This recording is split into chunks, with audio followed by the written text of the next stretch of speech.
कोण म्हणते ते? नियुक्ती द्या, नियुक्ती द्या. आयुक्त साहेब नियुक्ती द्या. नियुक्ती द्या, नियुक्ती द्या. आयुक्त साहेब नियुक्ती द्या. कोण म्हणते ते?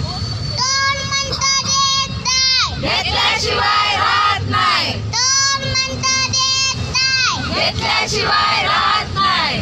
नोकरी आमच्या हक्काची. नाही कुणाच्या बापाची. नोकरी आमच्या हक्काची. नाही कुणाच्या बापाची. न्याय द्या, न्याय द्या. आयुक्त साहेब न्याय द्या. न्याय द्या, न्याय द्या. आयुक्त साहेब